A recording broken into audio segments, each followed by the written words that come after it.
Have a vision. Think big. Ignore the naysayers. Work your ass off and give back and change the world. Because if not us, who? If not now, when? What is the secret to success? And the long version is that I actually always had 5 rules. And everything that I did, I always used those 5 rules. And those 5 rules helped me to become successful in various different areas. And I believe that those rules can be applied to almost anyone and everyone. You don't need to be a bodybuilding champion. You don't need to want to be a governor of California or to be an action hero or anything like that. If you want to excel in whatever you do, those rules are for you. It's that simple. Now I have to tell you right off the top that I always was very intense. As a kid already, I was very intense and I was very hungry. I always wanted to be the best. I always wanted to be number one. I always wanted to get to the top. I never believed in just getting by. Now I have nothing against people that just want to get by, because I think there are many roads to happiness, but I think that we all here like to be successful and we are driven. So that's why those rules apply to you. So my first rule is find your vision and follow it. You see, I think it's the most important thing that we have a very clear vision of where we go. A goal, where do we go? Because you can have the best ship in the world. You can have the best cruise liner, but if the captain does not know where to go, that ship will drift around the world and out there at sea and will never end up anywhere. And this is exactly the way it is in real life. If you don't have a goal, if you don't have a vision, you just drift around and you're not going to be happy. This is why it is so important to have that vision. Now I created that vision in Austria because I grew up after the Second World War. Austria, right along with Germany, lost the Second World War, thank God. And the problem was that everyone was so depressed because they lost the war that there was alcoholism everywhere. There was, of course, depression. There was a terrible economic situation. There was famine. There was starvation and all of those things. And also it was kind of a little place and narrow. I felt I wanted to get out of there. I wanted to escape. And I couldn't see myself really to work there and to stay there, to work in a factory, or to work on a farm, or to even to follow my father's footsteps and to become a police officer.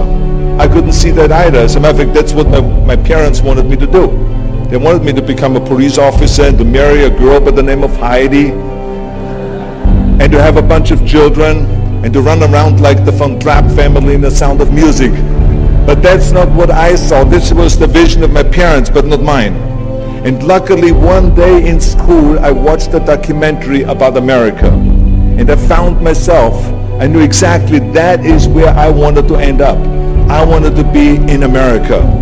Everything that I saw in the documentary I just loved. Everything was so big. I remember the tall skyscrapers, the monstrous bridges, the giant freeways filled with beautiful cars, the huge jetliners, movie stars, Muscle Beach, and all of those things. I could not wait to get there.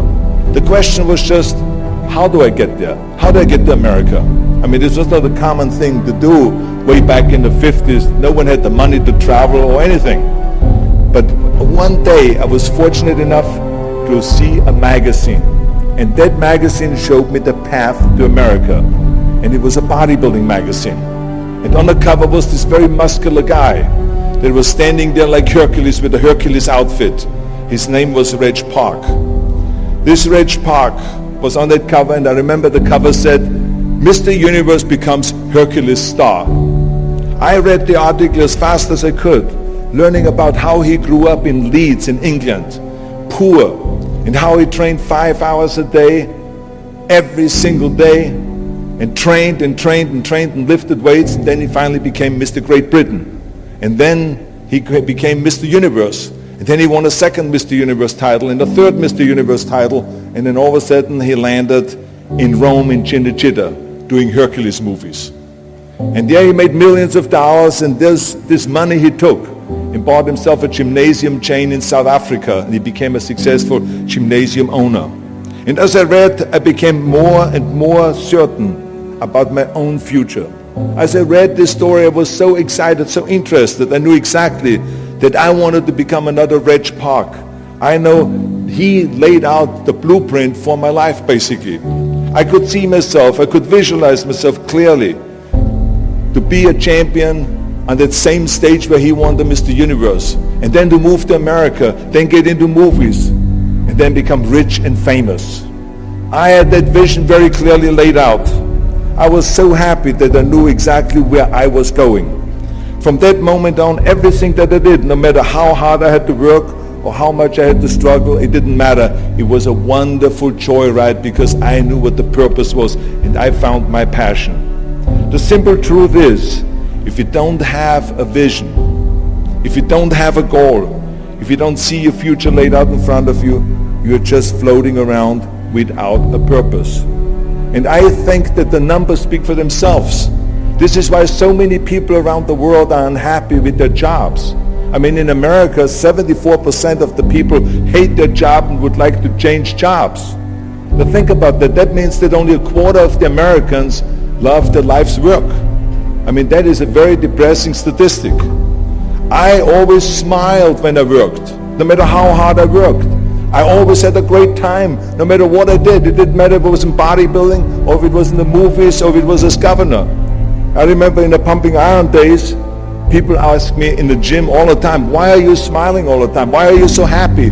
You have to lift 50 tons of weights.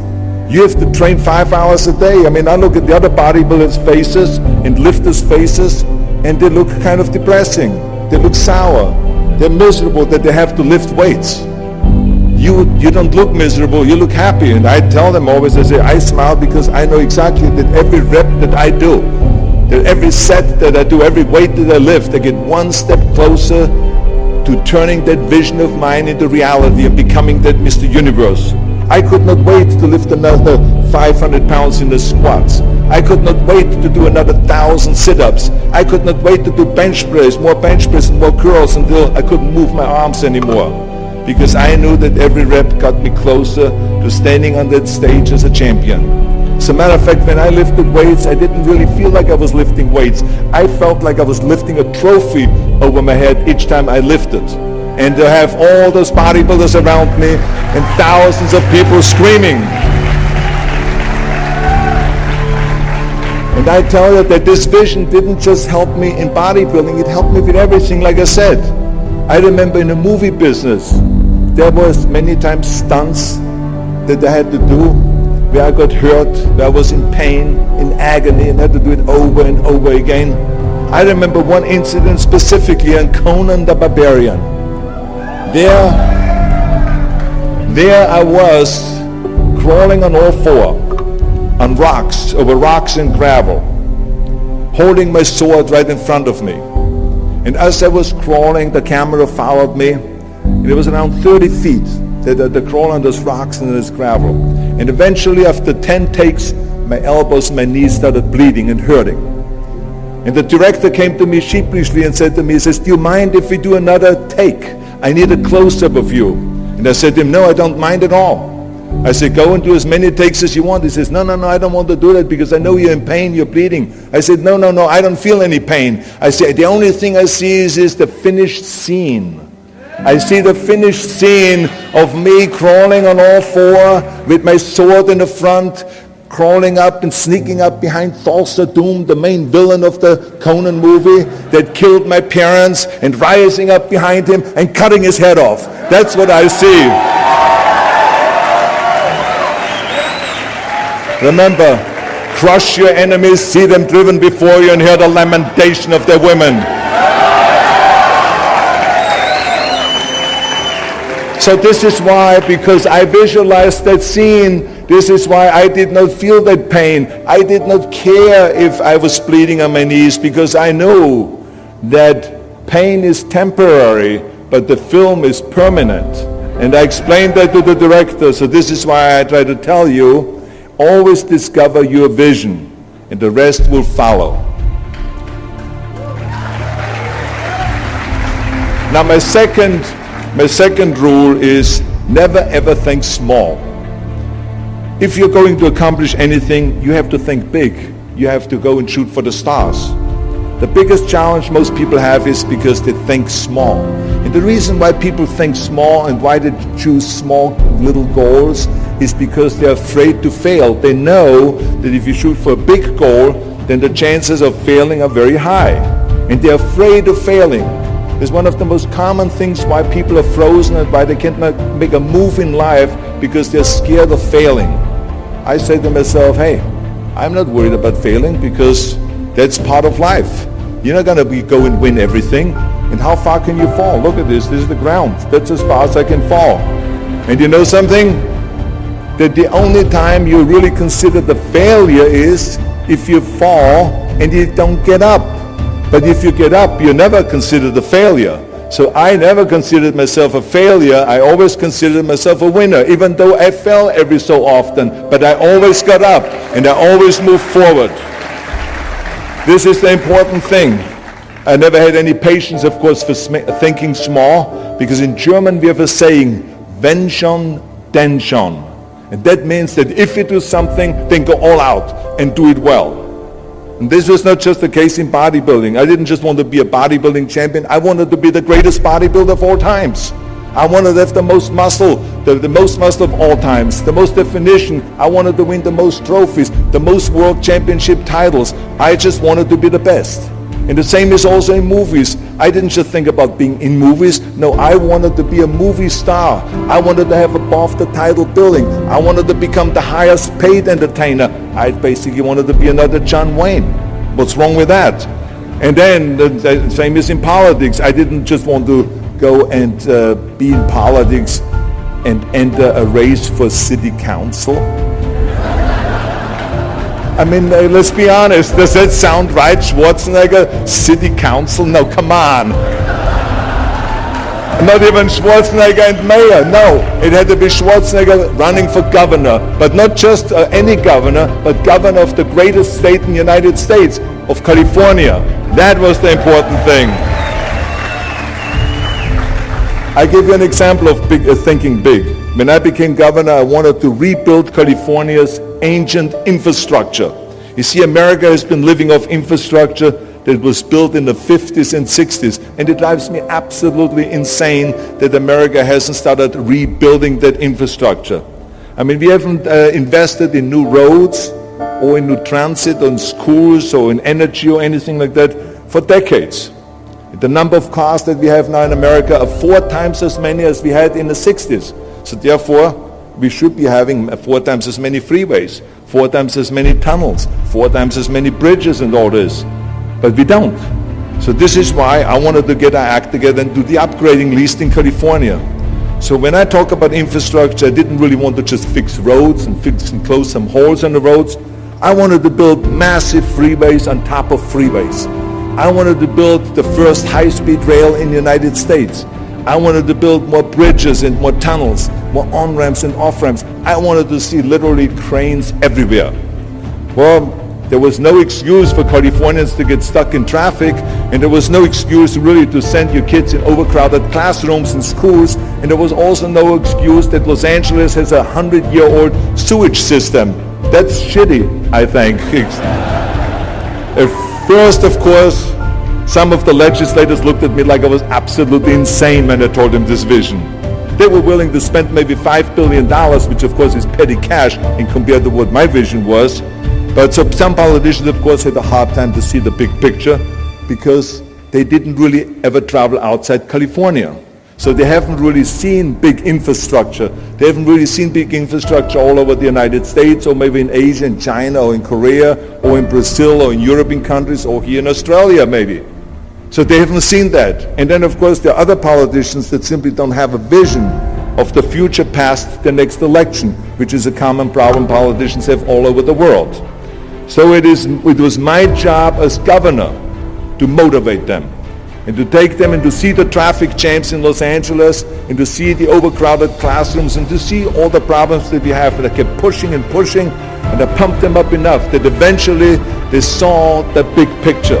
And eventually Democrats and Republicans came together, and we invested $60 billion to rebuild California's infrastructure, the biggest investment of our state in 50 years. So that's what we did because we had a big vision, and everyone bought in on this big vision. So remember, never think small, think big. My third rule is ignore the naysayers. I think it is natural that when you have a big vision and big dreams and you have big goals, that people are going to say around you, I don't think it can be done. I think it's impossible. Or no. I tell you, I heard this all the time, but I want to tell you, don't ever let them stop you from dreaming and from shooting for the big goal. Because eliminate just simply those words, no, impossible, and it can't be done. I mean, in each one of my careers, when someone said it's impossible, I heard it's possible. When someone said it can't be done, I heard it can be done. And when someone said no, then I heard loud and clear, yes. So this is what I believed in. I am a big believer of what Nelson Mandela said. He said it always seems to be impossible until someone does it. And that's exactly what it is. And I wanted to be that one that does it. I wanted to break the new records, and I wanted to do something that no one else has ever done. So I think that's what you need to do. Don't ever be worried about that someone hasn't done it. Just think about how many times my career would have stopped. My career would have ended if I would have listened to the naysayers. I mean, it started right away when I was 15 years old and I became a bodybuilder. Right after the top, when I said, I want to be a world champion in bodybuilding, I want to be Mr. Universe. They immediately said, are you crazy? You're in Austria. In Austria, you can become a ski champion or a bicycle champion or something like that, but bodybuilding is an American sport. Forget about it. That's nuts. Then when I wanted to move to America, they said again, it's impossible. You will never be able to do that. You have no money. You're all by yourself. And then when I wanted to go into show business, after I won 13 world championship titles in bodybuilding, I said, I want to be like Reg Park. I want to be a Hercules. I want to get into movies. Well, I tell you, when I met those agents and managers and studio executives, their reaction was, oh, Arnold, that is so funny. You want to be what, a leading man? Oh, come on. I mean, look, first of all, let's start with your body. Look at your body. I mean, you're overdeveloped. You're gigantic. You're like a monster. Are you kidding me? Do you know what the new thing, the new trend is? It's little guys like Dustin Hoffman, Al Pacino, Woody Allen. Those are the new sex symbols. Don't you get it? And then your accent, oh, it gives me the chills just listening to your German bullshit. Come on now. I mean, oh God. I mean, it's like, it's scary when you talk. It's unbelievable. I mean, have you ever, Arnold, I mean, this year, have you ever seen an international movie star with a German accent? It doesn't happen. Forget about that. And then you name, what is it, Schnitzel or something like that? Yeah, I can see that name already up there on the billboard. Yes, and people are going to storm the theater and the movie houses because Schnitzel is starring in the movie. Oh yeah, I can see that already. So that's what they said. They said to me, it says, look, forget about it. You're a nice guy. I mean, you're a bodybuilding champion. Why don't you open a gymnasium or a health food store or something like that? We can help you with that. And then we get you on the side some little parts, like maybe playing a bouncer. I mean, with your body, perfect. Or maybe a wrestler. I have a good idea with your accent, a Nazi officer. Now that's really great for you. I call my buddies over at Hogan's Heroes. I mean, they would probably use someone like you. So that's what they said. Imagine that. Everywhere I turned, they said, no, it won't happen, it's not going to happen, and forget about it.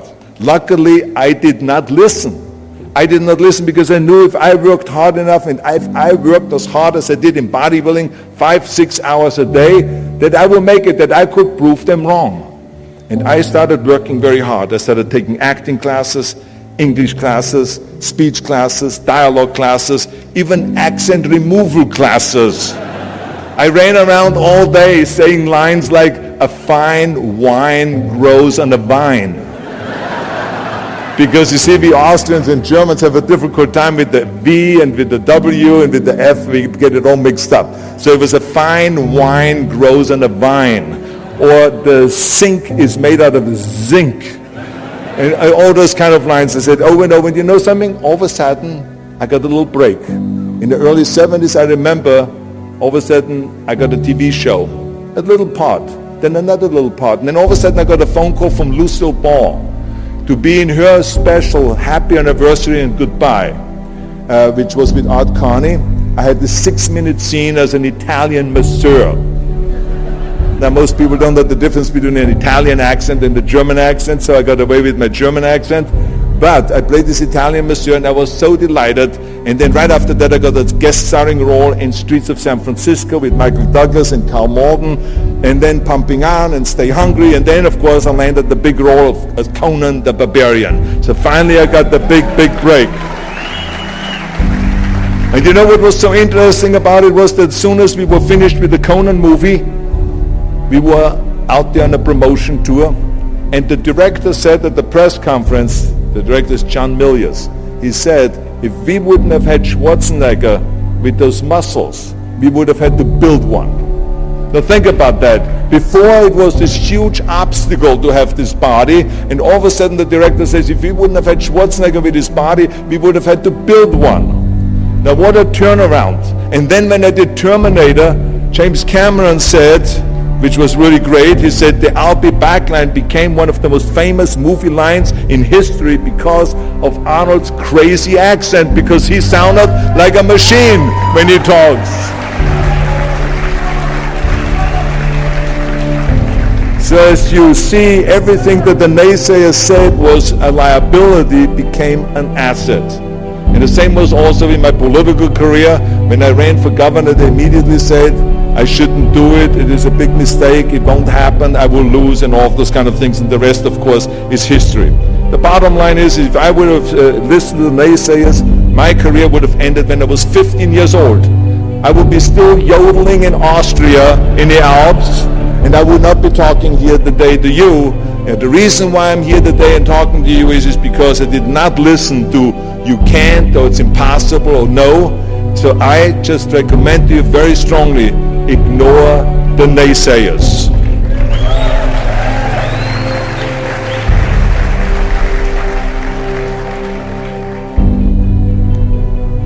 My fourth rule is work your ass off.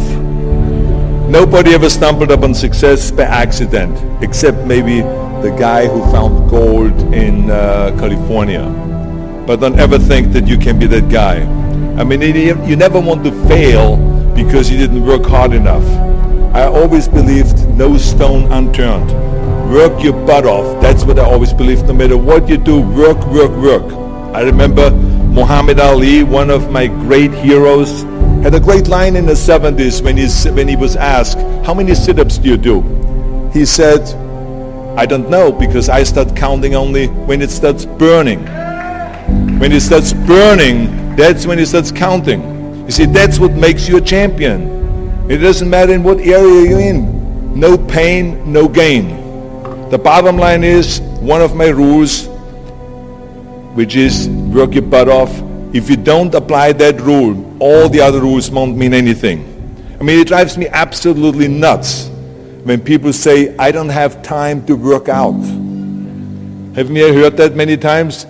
I don't have time to work out, or I have worked so hard all day, I'm tired, I cannot work out anymore, or I cannot read another book, or I cannot improve myself, or I don't have time, or I work so hard that I cannot really improve my business, or I cannot grow as a person, or any of those things. What the hell are we talking about here? I mean, the day is 24 hours, you sleep 6 hours, so you have 18 hours left. I mean, I know there's some of you out there that say, well, wait a minute, I sleep actually 8 hours, but that's just sleep faster, okay? You didn't, I mean, let's not get bogged down with this stuff here. Listen, when I came to the United States, I remember that I trained 5 hours a day, every day, and I was managing a construction business, and I was a bricklayer, and I went to college also, and I took acting classes from 8 o'clock at night to 12 o'clock midnight. All of that in one day. Every day I did that. I did not worry about it. I knew that I had 24 hours and I didn't want to waste one single hour. Because I believe of what Ted Turner said, who is one of the great entrepreneurs who started CNN and so on. He said, early to bed, early to rise. Work like hell and advertise. So that's what I believe. Just remember, you can't climb that ladder of success with your hands in your pockets. You must work your ass off. It's that simple. And my fifth and last rule is, don't just take. Give something back. Leave your mark on the world. I believe that we all have an obligation to do something for our community, something for our state, something for our country. We must serve a cause that is greater than ourselves, because we all know that in the end we will be judged not by how much we made, but by how much we give. Ever since America greeted me with open arms, I've had this sense of responsibility, and I felt obligated to give something back to America. Because I know that everything that I have accomplished is because of America. If it's my bodybuilding career, if it is my show business career, my political career, the money that I've made, my great family that I have, all of this is because of America. But I have to recognize the fact that America did not become the land of opportunity in this great country by itself. No, in history, people worked tirelessly in America. People fought and people died to make it the land of freedom and opportunity and the land of liberty.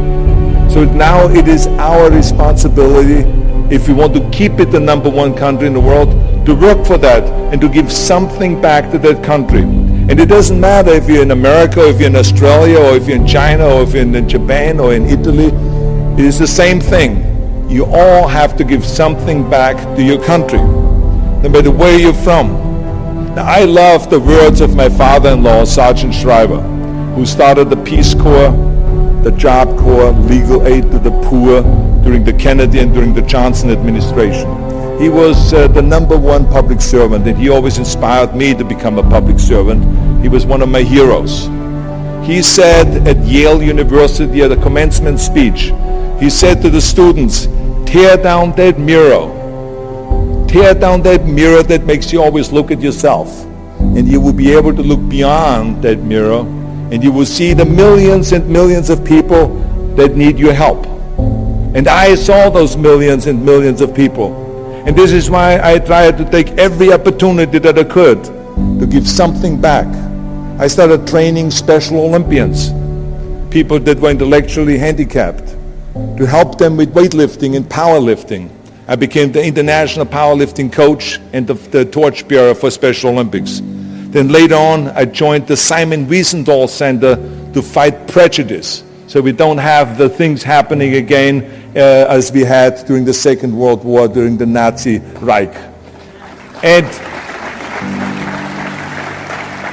I joined also the President's Council on Fitness. I became the chairman under President Bush from 1990 to 1993.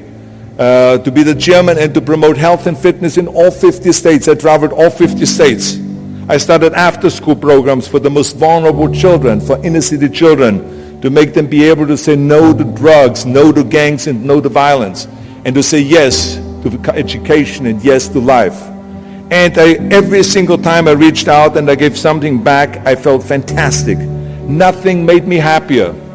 I would rather play chess with an 8-year-old kid in an after-school program, or play golf, a round of golf with a Special Olympian, than go down another red carpet of a movie premiere. And I have nothing against movies, but to give something back to me is more important than just to think about myself. Eventually, the joy of giving back was so great that I decided to become a public servant full-time and to turn my back, actually walk away from my career as an actor. After I finished promoting Terminator 3, I jumped into the race, into the governor's race in California, and I ran for governor. And even though my friends advised me not to do that, they said, "Are you crazy, Arnold? Don't you understand that you would lose now this $20-30 million a movie that you're getting paid? And they will only pay you $178,000 as governor a year?" Well, I didn't care, because I knew that all the money that I've made and to be in that position in the first place to make this money is because of America. It was time to give something back. So I became governor, and I didn't even take the $178,000. I gave it back to the taxpayers because it was petty cash. It's the last thing I needed. And I can tell you that those 7 years were the most exciting and the most rewarding and the most gratifying years of my life. To work all day long, to solve problems and to serve the people was absolutely heaven. It was the best job I've ever had. But I also knew that eventually it's going to come to an end. And after 2 terms, it did come to an end. But when it came to an end, the one thing that didn't come to an end and was not finished was my desire to be a public servant and to serve the people. And this is why I continued to work for Special Olympics. That's why I continued to work on fighting my fitness crusade and traveling around the world to promote health and fitness. And this is why I continued to support after-school programs, and we even started the Schwarzenegger Institute at the University of Southern California to continue to inspire students and leaders around the world to find solutions to complicated issues and to give back and to make the world a better place. So thank you. But I tell you that I was very fortunate that I had great heroes. I had great heroes that I could look up to, and I mentioned 2 of them, Muhammad Ali and Sergeant Shriver, my father-in-law. But there's other great heroes like Gorbachev, Reagan, Mandela, great leaders like Mother Teresa, Chancellor Kohl, and Churchill, and the list goes on and on. I mean, those people had such an impact on the world. Single-handedly, they've changed the world. I mean, if you think about just Gorbachev, I mean, this man, every time I meet him, I'm in awe. I mean, he grew up under communism, and he rose from the bottom of the ranks straight up to the top. He became president of the Soviet Union, one of the most powerful people in the world. And he was the leader of the Communist Party. And when he was in the top position, he realized that the system was broken. Now, what do you do when you're the top leader of the Communist Party and you realize that the system, that communism doesn't work? Well, you know what he did? He dismantled communism. Think about the courage that takes. I mean, the guts that it takes to do that. Think about that Gorbachev completely transformed his country with glasnost to give his people for the first time freedom. And then through perestroika, by reforming Russia's economy. He didn't wait for the next president. He didn't complain. He simply said, if not me, who? And if not now, when? So I feel very strongly all of us need to have